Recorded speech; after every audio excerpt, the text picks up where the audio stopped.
Hi, my name's John. Welcome to another Wednesday catch up. Tonight's video, people ask us, do I do much production work, like several off the same item? No, I don't. If somebody wants a union making, I'll make a union. I might make 3. Any more than that, I've got a friend who runs CNC layers and he does all that sort of thing for us. Saying that, I have got a job to do for a friend. I've got some aluminium spacer washers to machine. They've got to be exactly the same size, so a really tight tolerance. So I'm going to show you how I do that on my lathe using the collet chuck parting tool in a DRO. Then I'm going to go back up the garden with that bastard Blowlamp of Debs, and I'm determined to get a hot blue flame out of it. You might have noticed to my right hand side there's a caricature that was drawn at my boss's wedding actually 2 or 3 weeks ago, and he did that drawing of me and Deborah. It really did get a good laugh. If you can't laugh at yourself, who can you laugh at?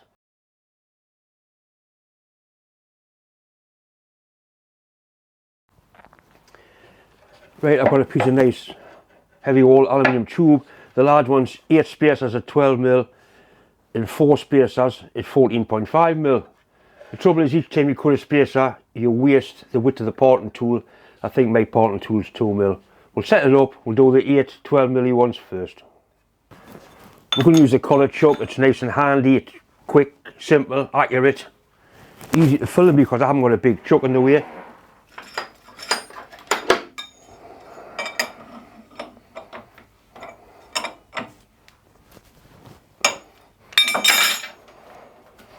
But also it doesn't damage the surface when you're gripping the collet compared to like a 3-jaw chuck.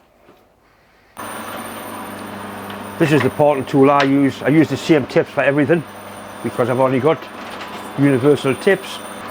You must make sure that the parting tool is at 90 degrees to the job and dead on centre height. So if we put a square on there like that, bring the tool post up and loosen off the tool post like that, that's free to move. So if we keep that push hard against there,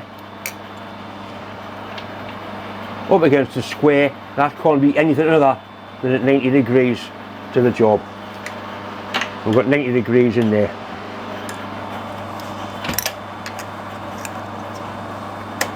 Absolutely spot on. Like I say, I know for a fact it is on centre height. I'm going to very carefully measure the tip of this parting tool. I'm sure it is 2mm. I don't know if you can see that or not. 2mm exactly. So the first thing I'm going to do is take a cut across the end. I'm going to turn my DRO on and zero it before I do that. I'm going to put a piece of metal in the tailstock just to use to catch the bits as they drop off. That's all that's for. Right, this is the first one, just to square the end of the bar up. Nice material, cutting very nicely indeed. I'm going to zero the DRO. We need a dial in, 2mm for the tool and 12mm for the part. That's 14mm.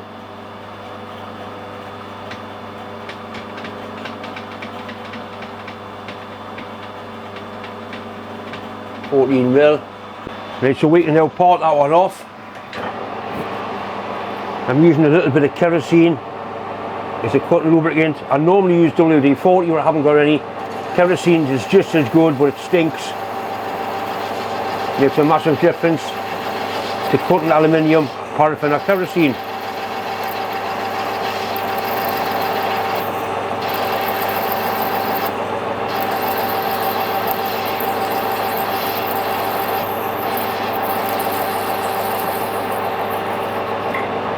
Right, that's the first one. We'll measure that. Right, zero the vernier first. 12mm. So now we'll just go in 14mm and keep on going until I've got them all done. Simple as that. I've lifted things up one gear a little bit faster. Once again, kerosene.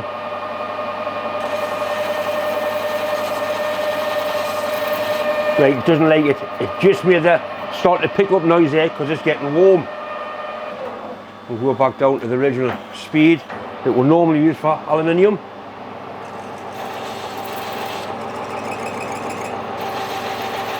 I'm just feeding this in by hand. You could power feed it.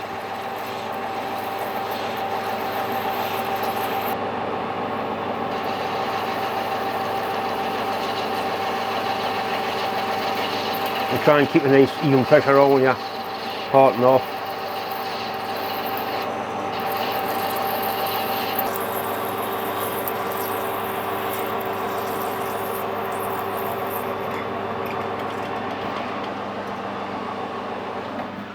Right, that's them all done. There's a little tiny rag there, just flicks off with your fingernail, and they're all within size.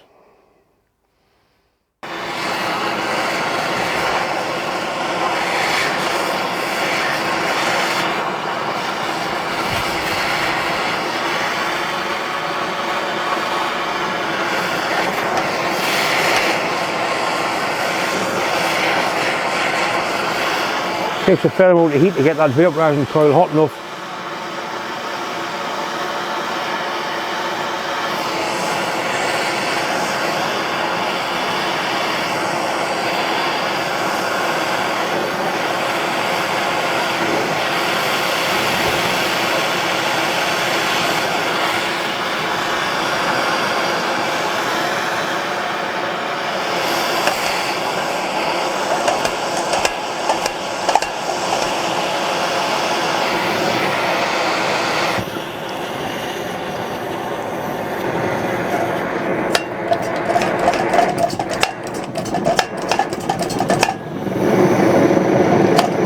Nearly there.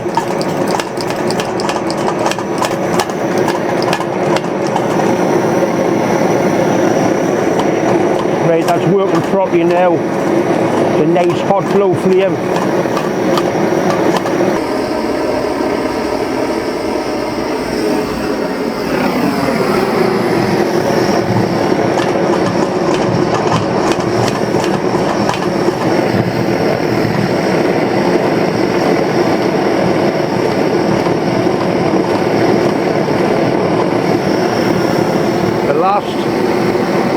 That'll do useful work. You can raise a copper boiler with that. Proper job.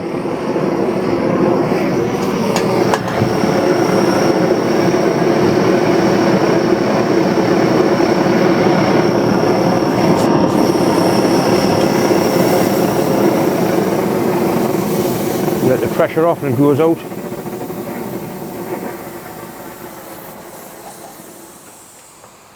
Long before the invention of the instant flame. Anyway, once again, it's just time to say thanks for watching. Thanks for subscribing. If you haven't, please do so. It's free. You just click a little button. It makes a big difference. I'm on 99,120, I think it is now. So I'm sure we're going to get the magical 100,000 before Christmas. Anyway, thanks for watching.